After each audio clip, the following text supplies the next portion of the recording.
एक बार हजरत ख्वाजा मोइनुद्दीन चिश्ती रहमतुल्लाह अलैहि इस्लाम का पैगाम फैलाने की नीयत से अपने कुछ मुरीदों के साथ अजमेर शरीफ के एक स्थान पर तशरीफ लाए।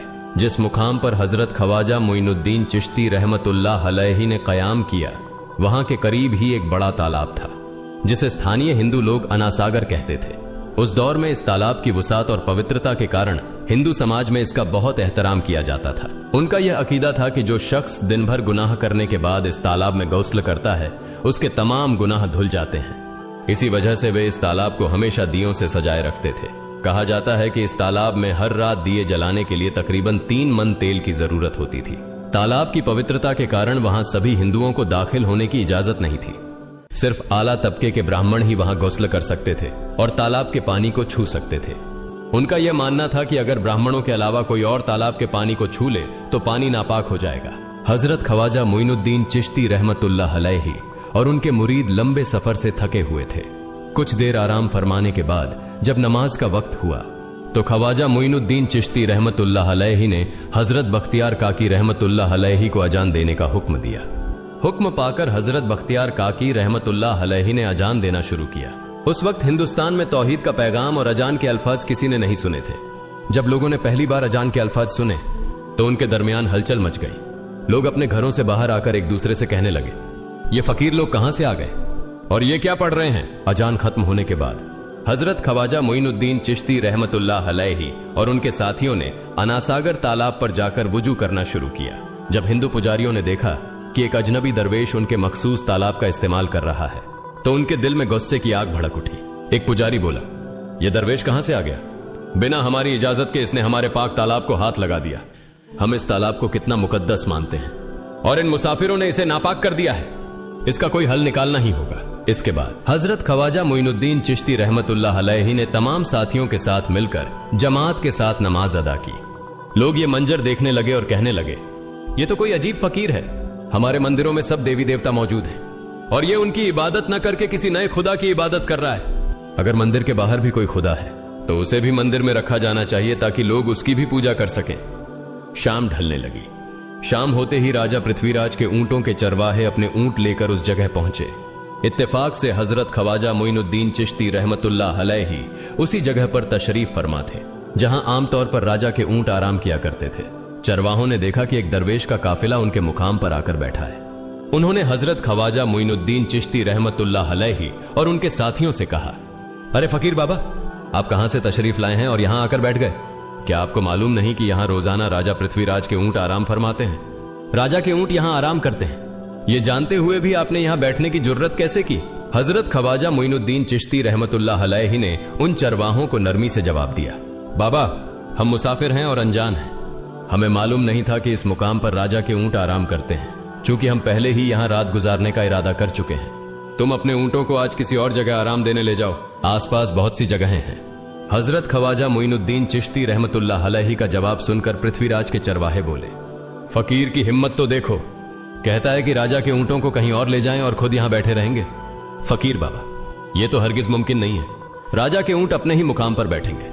यह कहकर चरवाहों ने हजरत ख्वाजा मोइनुद्दीन चिश्ती रहमतुल्लाह अलैहि और उनके साथियों को वहां से उठाने के लिए दुर्व्यवहार करना शुरू कर दिया। हजरत ख्वाजा मोइनुद्दीन चिश्ती रहमतुल्लाह अलैहि बहुत ही सरल स्वभाव के थे।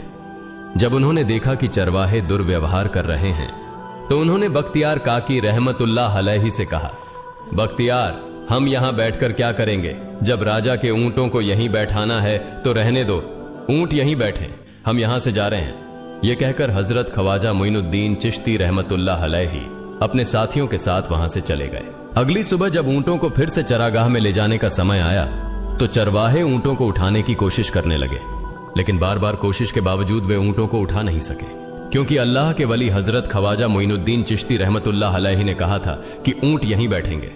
अल्लाह रब्बुल आलमीन ने उनकी यह दुआ कबूल कर ली थी और ऊंटों को आदेश दिया था कि जब तक मोइनुद्दीन चिश्ती खुद नहीं कहेंगे तब तक वे यहीं बैठे रहेंगे। इसके बाद चरवाहे ऊंटों के न उठने का कारण जानने लगे। उनमें से एक नेक चरवाहा था जिसने कहा, क्या तुम्हें याद है कि हमने कल यहां से एक दरवेश को उठाया था?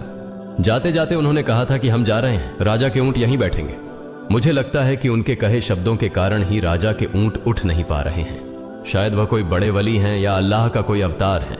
इस बात को महामहिम राजा के समक्ष रखते हैं। इसके बाद चरवाहे पृथ्वीराज के पास पहुंचे और हाथ जोड़कर निवेदन किया, महाराज, हमने बहुत कोशिश की, लेकिन आपके ऊंटों को उनके स्थान से नहीं उठा सके और उन्हें चरागाह में घास चराने नहीं ले जा पा रहे हैं। राजा पृथ्वीराज ने आश्चर्य से पूछा, क्या ऊंटों को कोई बीमारी है जिस कारण वे उठ नहीं पा रहे? चरवाहों ने कहा, महाराज, ऊंट पूरी तरह स्वस्थ हैं, उन्हें कोई बीमारी नहीं है।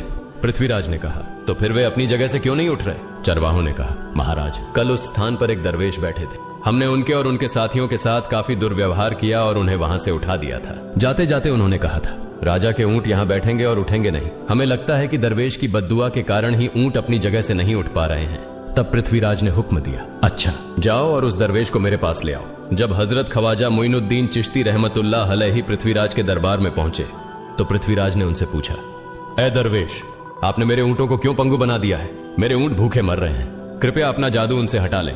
अगर जादू नहीं हटाया तो मेरे ऊंट भूखे मर जाएंगे। पृथ्वीराज की बात सुनकर हजरत ख्वाजा मोइनुद्दीन चिश्ती रहमतुल्लाह अलैहि मुस्कुराते हुए बोले, हे अल्लाह के बंदे, हम मुसलमान हैं और मुसलमान कभी जादू नहीं करते। तुम्हारे ऊंटों को मैंने नहीं बल्कि इस संसार के पालनहार महान अल्लाह रब्बुल आलमीन ने बैठाया है। उनकी आज्ञा से ऊंट बैठे हैं और उनकी आज्ञा से ही उठेंगे। लेकिन मैं उस सर्वशक्तिमान से प्रार्थना कर सकता हूं कि वह तुम्हारे ऊंटों को उठने की अनुमति दे। इसके बाद हजरत ख्वाजा मोइनुद्दीन चिश्ती रहमतुल्लाह अलैहि ने अल्लाह से दुआ की, हे अल्लाह, इन ऊंटों को उनकी जगह से उठने की तौफीक दें। हजरत ख्वाजा मोइनुद्दीन चिश्ती रहमतुल्लाह अलैहि की दुआ करते ही चरवाहों ने देखा कि ऊंट अपनी जगह से उठकर चरागाह की ओर बढ़ने लगे। यह दृश्य देखकर चरवाहे चकित रह गए और हजरत ख्वाजा मोइनुद्दीन चिश्ती रहमतुल्लाह अलैहि की करामत की खबर पूरे अजमेर में फैल गई। जैसे जैसे हिंदुओं के बीच हजरत ख्वाजा मोइनुद्दीन चिश्ती रहमतुल्लाह अलैहि की करामत की बातें फैलने लगीं और इस्लाम की महानता उनके सामने प्रकट होने लगी, मंदिर के पुजारी भयभीत हो गए। वे सोचने लगे, अगर यही चलता रहा तो सभी हिंदू मुसलमान बन जाएंगे। तब वे पृथ्वीराज के पास पहुंचे और निवेदन किया, महाराज, ये दरवेश हमारे राज्य में अशांति फैला रहे हैं। यदि आपने अभी इनका कोई उचित समाधान नहीं निकाला तो ये दरवेश सभी हिंदुओं को मुसलमान बना देंगे और तब हमारे देवताओं की पूजा करने वाला कोई नहीं बचेगा। आप इन्हें यहां से भगा दें, नहीं तो ये हमें यहां से बाहर निकाल देंगे। महाराज, हम आपको एक और भयावह बात बताना चाहते हैं। ये दरवेश कहते हैं कि जिन मूर्तियों की हम पूजा करते हैं वे पूजनीय नहीं है। उनका कहना है कि ये केवल निर्जीव पत्थर है जिनमें कोई शक्ति नहीं है। ये साधारण लोगों को इस तरह की बातें बताकर भ्रमित करना चाहते हैं। सबसे आपत्तिजनक बात यह है कि ये दरवेश हर दिन 5 बार हमारे पवित्र तालाब में हाथ लगाकर उसे अपवित्र कर रहे हैं। पुरोहितों की बात सुनकर पृथ्वीराज ने हजरत ख्वाजा मोइनुद्दीन चिश्ती रहमतुल्लाह अलैहि को बुलाया। जब हजरत ख्वाजा मोइनुद्दीन चिश्ती रहमतुल्लाह अलैहि उनके दरबार में पहुंचे तो पृथ्वीराज ने कहा, ए दरवेश, हम देख रहे हैं कि आप गोमाता का मांस खाते हैं और हमारे देवताओं का अपमान करते हैं। हमारे धर्म के बारे में तरह तरह की उल्टी सीधी बातें कर रहे हैं। हम यह सहन नहीं कर सकते। हम यह भी देख रहे हैं कि आप हमारे पवित्र तालाब को अपने अपवित्र हाथों से खराब कर रहे हैं। आप तुरंत हमारे देश से चले जाएं। हजरत ख्वाजा मोइनुद्दीन चिश्ती रहमतुल्लाह अलैहि ने कहा, बाबा, हम लोग तो केवल वुजू करते हैं, नहाते नहीं। अगर पूरी देह के स्पर्श से आपके तालाब का पानी खराब नहीं होता है तो केवल हमारे हाथ और चेहरे के पानी से तालाब अपवित्र कैसे हो सकता है? यह सुनकर पृथ्वीराज ने कहा, वे सभी लोग हमारे धर्म के हैं जबकि तुम लोग कहीं और से आ गए हो। तुम हमारे धर्म के नहीं हो, इसलिए तुम्हारे हाथ लगाने से हमारा तालाब अपवित्र हो जाता है।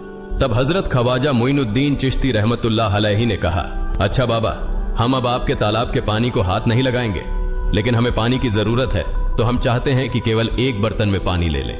पृथ्वीराज ने कहा, ठीक है, तुम पानी ले सकते हो, लेकिन तुम्हारा बर्तन तालाब में लगे, तुम्हारे हाथ नहीं। अगर तुम्हारे हाथ स्पर्श करें तो हम इसके खिलाफ सख्त कार्रवाई करेंगे। राजा के साथ सहमति के बाद हजरत ख्वाजा मोइनुद्दीन चिश्ती रहमतुल्लाह अलैहि ने अपने मुख्य खलीफा बख्तियार काकी रहमतुल्लाह अलैहि से कहा, बख्तियार, जाओ और राजा के तालाब से एक बर्तन में पानी ले आओ, लेकिन बहुत सावधानी से पानी लेना ताकि तुम्हारा हाथ तालाब के पानी को छू न सके। बख्तियार काकी रहमतुल्लाह अलैहि हजरत ख्वाजा मोइनुद्दीन चिश्ती रहमतुल्लाह अलैहि के आदेश का पालन करते हुए आना सागर से पानी लेने गए। उन्होंने बर्तन को तालाब में डुबोया और उनका हाथ पानी को नहीं छू सका क्योंकि चमत्कारवश पूरा तालाब एक छोटे बर्तन में समा गया।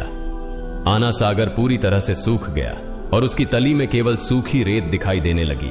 जब पुरोहितों ने देखा कि उनके पवित्र तालाब में एक भी बूंद पानी नहीं बची है और वह मरुस्थल की तरह सूख गया है तो वे घबराते हुए राजा पृथ्वीराज के पास गए और बोले, महाराज, यह तो भारी संकट हो गया है। पृथ्वीराज ने पूछा, क्या हुआ? पुरोहितों ने कहा, उस दरवेश ने हमारे पूरे तालाब का पानी ले लिया है। अब हमारे पवित्र तालाब में एक बूंद भी पानी नहीं है। अगर इस तालाब में पानी नहीं होगा तो हम अपने पापों का प्रायश्चित कैसे करेंगे? दूर दूर से हजारों हिंदू लोग इस तालाब में स्नान करने आते हैं ताकि वे अपने पाप धो सकें। अगर पानी नहीं रहेगा तो वे यहां आना बंद कर देंगे, जिससे हमारा बड़ा नुकसान होगा और अजमेर की मान मर्यादा मिट्टी में मिल जाएगी। पृथ्वीराज गहरे विचार में पड़ गए। वे हजरत ख्वाजा मोइनुद्दीन चिश्ती रहमतुल्लाह अलैहि के खिलाफ कोई कठोर कदम उठाने से झिझक रहे थे, क्योंकि उन्हें आशंका थी कि अगर उन्होंने दरवेश के खिलाफ सैनिक भेजे और दरवेश ने सैनिकों पर भी जादू कर दिया तो उनकी परेशानी और बढ़ जाएगी। इसलिए उन्होंने कहा, तुम लोग जाओ और उस दरवेश को मेरे पास बुला कर लाओ। मैं देखता हूं कि वह क्या चाहता है। अगर उसकी मांग उचित होगी तो हम उसे मान लेंगे, और यदि उचित नहीं हुई तो हम माफी मांगकर अपना तालाब का पानी वापस ले लेंगे। जब हजरत ख्वाजा मोइनुद्दीन चिश्ती रहमतुल्लाह अलैहि पृथ्वीराज के दरबार में पहुंचे तो पृथ्वीराज ने कहा, ऐ बाबा, आपने हमारे तालाब का सारा पानी ले लिया है। हम अपने पापों का प्रायश्चित कैसे करेंगे? पूरे दिन के पाप हम इस तालाब में स्नान करके धोते हैं। अगर तालाब में पानी नहीं होगा तो हम अपने पाप कैसे धोएंगे? हजरत ख्वाजा मोइनुद्दीन चिश्ती रहमतुल्लाह अलैहि ने उत्तर दिया, देखो बाबा, तुम्हारे पास आना सागर है, पर दुनिया के हर कोने में ऐसा तालाब नहीं है, तो क्या वे लोग अपने पाप कैसे धोएंगे? पापों को धोने की ताकत इस तालाब के पानी में नहीं है। पापों को माफ करने वाला केवल अल्लाह है, जिसने आकाश, धरती और पूरी सृष्टि बनाई है। उसकी इजाजत के बिना एक पत्ता भी नहीं हिलता। इसलिए मैं तुम्हें इस भ्रम को छोड़कर सही राह पर आने की दावत देता हूं। वहां मौजूद हजारों हिंदू हजरत ख्वाजा मोइनुद्दीन चिश्ती रहमतुल्लाह अलैहि की बातें मंत्रमुग्ध होकर सुन रहे थे। इसके बाद उन्होंने कहा, जाओ बख्तियार, जिस बर्तन में तुमने तालाब का पानी लिया था उसे वापस तालाब में डालाओ। बख्तियार काकी रहमतुल्लाह अलैहि हजरत ख्वाजा मोइनुद्दीन चिश्ती रहमतुल्लाह अलैहि के हुक्म से आना सागर में बर्तन का पानी डालने गए। जैसे ही बर्तन का पानी तालाब में डाला, आना सागर फिर से पानी से लबालब भर गया। इस चमत्कार को देखकर वहां मौजूद कई हिंदुओं ने कलमा पढ़कर इस्लाम कबूल कर लिया। यह देखकर हिंदू पुरोहितों और पंडितों की चिंता बढ़ गई। वे पृथ्वीराज के पास गए और बोले, महाराज, यदि अब कोई उपाय नहीं किया गया तो सारे हिंदू मुसलमान हो जाएंगे। पृथ्वीराज ने कहा, मुझे सलाह दो, इस दरवेश का मुकाबला कैसे किया जा सकता है? पुरोहितों ने कहा, यह दरवेश एक बड़ा जादूगर है, इसलिए इसका मुकाबला भी जादू से करना होगा। हमारे बीच एक बड़े पुरोहित और जादूगर रामदेव हैं, उन्हें इसके मुकाबले में भेजें। अगर वह जादू से इसे हरा सके तो हम अपने हिंदू धर्म का गौरव फिर से प्राप्त कर सकेंगे। पृथ्वीराज ने रामदेव को बुलाकर कहा, रामदेव, मैं तुम्हें इस दरवेश को जादू से हराने की जिम्मेदारी दे रहा हूं। अगर तुम उसे हरा सके तो हम अपने धर्म का गौरव फिर से पा सकेंगे। रामदेव ने पृथ्वीराज को आश्वस्त करते हुए कहा, महाराज, आप चिंता न करें, इस दरवेश को हराना मेरे लिए बहुत आसान है। मैं आपके समक्ष हमारे धर्म का गौरव वापस लाकर रहूंगा। इसके बाद रामदेव अपने साथियों के साथ हजरत ख्वाजा मोइनुद्दीन चिश्ती रहमतुल्लाह अलैहि के सामने मुकाबले के लिए पहुंचा। उसने कहा, मोइनुद्दीन, अगर तुम में ताकत है तो मुझसे जादू का मुकाबला करो। मैंने तुम जैसे बहुत से जादूगरों को हराया है, तुम्हें हराना तो मेरे लिए साधारण बात है। हजरत ख्वाजा मोइनुद्दीन चिश्ती रहमतुल्लाह अलैहि ने उसकी बातों का कोई जवाब नहीं दिया। रामदेव ने देखा कि हजरत ख्वाजा मोइनुद्दीन चुप हैं, तो उसने गाली गलौज करना शुरू कर दिया। जब रामदेव अपनी हदें पार कर गया तो हजरत ख्वाजा मोइनुद्दीन ने उसकी आंखों में देखते हुए कहा, रामदेव, तू चिल्ला रहा है, लेकिन मैं तेरे माथे पर ईमान की रोशनी देख रहा हूं। हजरत ख्वाजा मोइनुद्दीन चिश्ती रहमतुल्लाह अलैहि की यह बात सुनते ही रामदेव कांपने लगा, और उसी क्षण अल्लाह रब्बुल आलमीन ने उसके दिल में ईमान की रोशनी डाल दी। रामदेव हजरत ख्वाजा मोइनुद्दीन चिश्ती के चरणों में गिर पड़ा और बोला, हे अल्लाह के वली, मैंने आपके साथ बहुत बेअदबी की है, मुझे माफ करें और मुझे कलमा पढ़ाकर इस्लाम की राह दिखाएं। हजरत ख्वाजा मोइनुद्दीन चिश्ती रहमतुल्लाह अलैहि ने रामदेव को कलमा पढ़ाया और उनका नाम रखा मोहम्मद सादिक। इतिहास बताता है कि बाद में रामदेव मोहम्मद सादिक के रूप में एक बड़े अल्लाह के वली बन गए। प्रिय पाठकों, सोचें, जो रामदेव हजरत ख्वाजा मोइनुद्दीन चिश्ती को पराजित करने आए थे, वही अब उनके हाथ में हाथ देकर इस्लाम की शांति की छांव में आ गए। यह अल्लाह रब्बुल आलमीन का चमत्कार और शक्ति है, जो जिसे चाहे हिदायत दे सकता है। आमीन।